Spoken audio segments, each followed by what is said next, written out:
Students, आज मैं बताने जा रहा हूं एल्डोल कंडेंसेशन का फोर्थ पार्ट, जिसमें मैं बताऊंगा इंट्रामॉलिक्यूलर एल्डोल कंडेंसेशन। इसके पहले मैंने 3 सीरीज बनाए हैं एल्डोल कंडेंसेशन के। पहला बनाया था सेल्फ एल्डोल कंडेंसेशन इन एल्डिहाइड, दूसरा बनाया था सेल्फ एल्डोल कंडेंसेशन इन कीटोन, तीसरा बनाया था cross aldol condensation.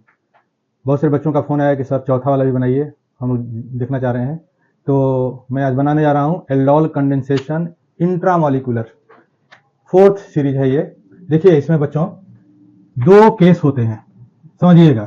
Case first, जब 2 C डबल बॉन्ड O के बीच में CH2 ग्रुप का नंबर 2 या 3 होता है, 2 या 3। when 2 और 3 CH2 groups present between 2 C double bond O groups, ये दोनों C double bond O groups के बीच में CH2 ग्रुप काउंट कीजिए, कितना है, 1 2 3। 3 हो या 2 हो, तब क्या होता है कि बाहर का जो अल्फा हाइड्रोजन है, ठीक इसके बाद वाला अल्फा हाइड्रोजन है, ये अल्फा हाइड्रोजन है, ये बेस के साथ मिलकर करके चला जाता है वाटर, और ये बन जाता है इनोलेट आयन। तो यही लिखा है केस 1 में कि when 2 और 3 CH2 groups present between 2 CO groups, then outer alpha hydrogen is used to form inolate ion। ठीक है। केस 2 में when 4 और 5 CH2 groups present between 2 CO groups, then inner alpha hydrogen is used to form inolate ion। तो यहां जरा देखिए बच्चों, यहां पर C double bond O, C double bond दिख रहा है आपको, इन दोनों के बीच में काउंट कीजिए कितना CH2 ग्रुप है, 1 2 3 4, 4 CH2 ग्रुप है।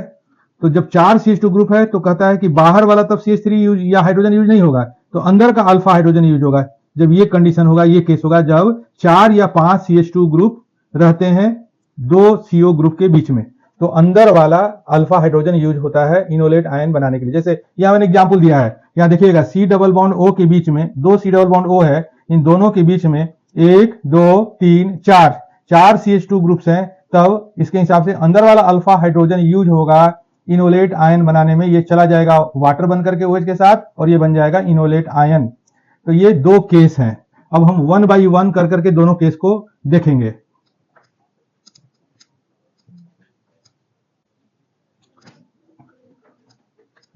बच्चों, अब हम लोग पहला केस को देख रहे हैं। पहला केस में आपको मैंने दिखाया है कि C डबल बॉन्ड O के बीच में बोला था 2 या 3 CH2 ग्रुप होता है, तो बाहर वाला आउटर अल्फा हाइड्रोजन यूज होता है और ये इनोलेट आयन में बदल जाता है। तो जरा देखते हैं, इसको इनोलेट आयन बदलते हैं। CH3 C double bond O CH2 CH2 CH2 C double bond O, और ये हो गया CH2 माइनस, ये इनोलेट आयन में बदल गया, और यहां से वाटर, ये H और OH मिलकर के वाटर यहां से रिलीज हो गया।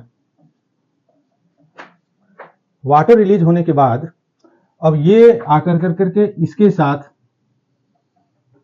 इंट्रामॉलिक्यूलर न्यूक्लियोफिलिक एडिशन होगा। इंट्रामॉलिक्यूलर मतलब कार्बन 1 2 3 4 5 6 पॉइंट पर है, 6 नंबर कार्बन है C डबल बॉन्ड O, ये 1 नंबर कार्बन आकर के साथ अटैच होगा और 6 मेंबर्ड रिंग फॉर्म करेगा। तो जरा देखते हैं, 6 मेंबर्ड रिंग बनाते हैं। तो 6 मेंबर्ड रिंग बनाते हैं C, ये तो हो जाएगा OH O माइनस और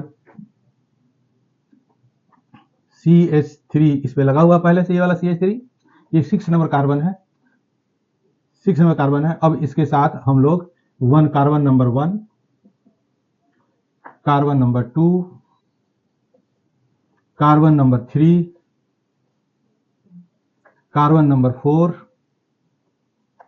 कार्बन नंबर 5, ये अटैच हो गया।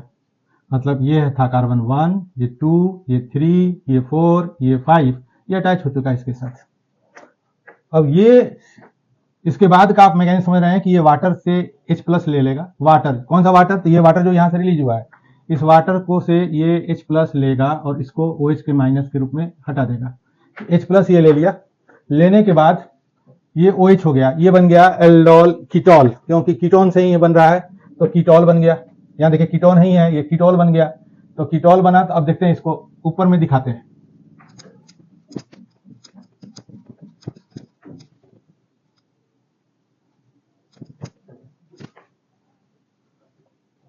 ये वाटर से H प्लस लेने के बाद ये OH हो जाएगा, ये हो जाएगा C OH, और इसको मैं, ये हो गया CH3, यहाँ हो गया CH2 को मैं H यहाँ से H लिख रहा हूँ यहाँ पर, कार्बन 1 पर, carbon 2 C double bond O, CH2, CH2, CH2, ये बन गया कीटोल। एक बार फिर से नंबरिंग कर दे रहा हूं ताकि याद रहे आपको, ये कार्बन 1 है, ये कार्बन 2 है, ये कार्बन 3 है, ये कार्बन 4 है, ये कार्बन 5 है, और ये जाकर कार्बन 6 के ऊपर में अटैच हुआ है। अब हम जानते हैं कि इसके बाद टेम्परेचर बढ़ाने से, टेम्परेचर जैसे ही बढ़ाएंगे तो इसके बाद वाला C डबल बॉन्ड O और COH, इनके बीच वाला कार्बन याद रखिएगा, C डबल बॉन्ड O और COH के बीच का ये हाइड्रोजन यहां से रिलीज होगा H+, और ये यहां से रिलीज होगा OH-, और इस तरह से यहाँ डिहाइड्रेशन होगा, ये आ जाएगा यहाँ पर, यहाँ डबल बॉन्ड बन जाएगा। क्या बोले, फिर से समझ लीजिए, C डबल बॉन्ड O और COH के बीच का जो अगर हाइड्रोजन रहेगा तो डिहाइड्रेशन होगा, क्योंकि ये इसके बगल वाला हाइड्रोजन बहुत ज्यादा एसिडिक नेचर का होता है, और ये H+ निकलेगा यहाँ से, यहाँ डबल बॉन्ड हो जाएगा और यहाँ से OH चला जाएगा, डिहाइड्रेशन हो जाएगा। इसलिए मैंने यहाँ पर वाटर रिलीज हो गया और ये बन गया C, ये CH3 आएगा यहाँ, CH3, इसके बाद CH3 आया यहाँ पर, ये हो गया डबल बॉन्ड CH, ये हो गया C डबल बॉन्ड O, हो गया CH2, ये प्रोडक्ट बन गया, फाइनल प्रोडक्ट। इसको हम लोग बॉन्ड लाइन स्ट्रक्चर के फॉर्म में भी लिख सकते हैं। बॉन्ड लाइन स्ट्रक्चर के फॉर्म में लिखेंगे CH3 डबल बॉन्ड O,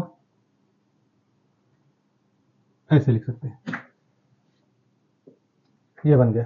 तो इस तरह से बच्चों ये हो गया फर्स्ट केस में। तो फिर से एक बार रिपीट कर देते हैं, फर्स्ट केस में अगर C डबल बॉन्ड O के बीच में 2 या 3 CH2 ग्रुप होते हैं तो बाहर वाला अल्फा हाइड्रोजन यूज होता है इनोलेट आयन बनने में, और इस तरह से यूज होकर के बनता है एल्डोल। एल्डोल के बाद फिर डिहाइड्रेशन होने के बाद फाइनल प्रोडक्ट बनता है। अब हम लोग सेकेंड वाले को डील करेंगे, ठीक है, इसलिए इसको नोट कर लीजिए, हो सकता है इसको मिटाना पड़े क्योंकि ऊपर जाना पड़ेगा फिर से। बच्चों अब हम लोग सेकंड केस को डिस्कस करते हैं। देखिएगा सेकंड केस फिर से रिपीट करते हैं। अगर ऐसा हो कि 4 या 5 CH2 ग्रुप 2 CO के बीच में रहे, 2 C डबल बॉन्ड O के बीच में रहे, तो केस 2 यूज होता है, और इसमें अंदर वाला अल्फा हाइड्रोजन यूज किया जाता है इनोलेट आयन बनने में। तो जरा देखिएगा, यहां दिया हुआ example CH3 CO, CH2 CH2 CH2 CH2, C double bond और CH3। तो यहां इसके बीच में जरा देखिएगा कितने CH2 ग्रुप है, मैंने लिखा है यहां पर 1 2 3 4 या 5 CH2 ग्रुप होता है तब ये केस होता है, और इस केस में अंदर वाला हाइड्रोजन अल्फा हाइड्रोजन यूज होता है इनोलेट आयन बनने में। तो जरा देखिएगा, इसको मैं ले गया यहाँ पर, OH- हो गया और यहां से वाटर मॉलिक्यूल रिलीज हुआ। वाटर मॉलिक्यूल रिलीज होने के बाद ये बन गया enolate ion C double bond O, CH2 CH2 CH2 CH, ये हो गया enolate ion C double bond O CH3। अब इसको नंबरिंग कर देते हैं। हम नंबरिंग करेंगे अगर हम लोग, तो नंबरिंग करने पर जरा देखिएगा कहां कौन किस पे जुड़ेगा, जाकर पता चल जाता है। 1 carbon 2 carbon 3 carbon 4 carbon 5 carbon 6 carbon 7 carbon 8। तो इसमें क्या होता है कि कार्बन 3 आकर के अटैच होगा कार्बन 7 पे, कार्बन 3 कार्बन 7 पे अटैच होगा, और ये C डबल बॉन्ड O से मेसोमेरिक इफेक्ट से -M इफेक्ट से O- हो जाएगा। O ज्यादा इलेक्ट्रोनेगेटिव है तो पाई बॉन्ड को अपनी तरफ खींचेगा, O- हो जाएगा। और इस तरह से कितने रिंग बनेंगे, इसमें जो रिंग बनेगा इस रिंग में कितने कार्बन होंगे, तो 1 2 3 4 5, तो 5 मेंबर्ड रिंग बनेगा इसमें। तो जरा देखते हैं इसके बाद फिर क्या होगा, ऊपर चलते हैं यहाँ पर, तो ये बन जाएगा 5 मेंबर्ड रिंग। तो 5 मेंबर्ड रिंग में ये है, हम देखते हैं 7 नंबर कार्बन को हम वहां ऊपर लिख रहे हैं, O- लिख दे रहे हैं, O-। इसके बाद इस पे लगा हुआ है CH3। इसके बाद 6 नंबर कार्बन को हम यहां लिख रहे हैं, ये कार्बन नंबर 7 है, carbon number 6, carbon number 5, carbon number 4, carbon number 4 and carbon number 3। 5 member ring बना। अब इसके बाहर में है कार्बन नंबर 2 और कार्बन नंबर 1। देखिएगा ये बन गया। अब इसके बाद रिएक्शन जो वाटर था, उस वाटर के H+ को ये लेगा, इस H+ को लेगा और ये OH- बन करके फिर रिलीज हो जाएगा, क्योंकि OH- बेस कैटालाइज रिएक्शन है ये, तो इसलिए पहले OH यूज हुआ, फिर अब OH बाहर रिलीज हो गया। जैसे ही होगा तो अब बन जाएगा कीटोल यहाँ पर, तो कीटोल बनेगा, तो ये हो जाएगा COH CH3 CH C double bond O CH3 CH2 CH2 CH2।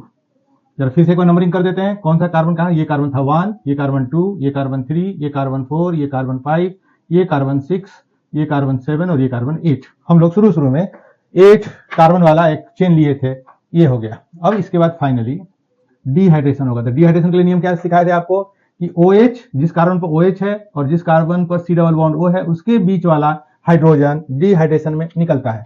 इसका मतलब यहां से H+ निकलेगा और यहां से OH- और यहां पर हो जाएगा डबल बॉन्ड, ये आकर के यहां डबल बॉन्ड फॉर्म कर देगा। जो C और H के बीच का बॉन्ड है H+ निकल जाएगा यहां से, तो यहां से H+ निकला और OH- निकला, फाइनली H2O निकल गया। H2O निकलने के बाद तो यहां 3 और 7 के बीच में डबल बॉन्ड बन जाएगा, तो कार्बन CH3, ये 8 नंबर कार्बन यहां पर है CH3, यहां हो गया डबल बॉन्ड, C इस पर लगा हुआ है C double bond O CH3 CH2 CH2 CH2, ये बन गया अनसेचुरेटेड कंपाउंड। एक बार फिर से नंबरिंग यहां कर देते हैं ताकि आपको समझ में आते रहे कि कहां से क्या हुआ। 3 carbon 3 carbon 4 carbon 5 carbon 6 carbon 7।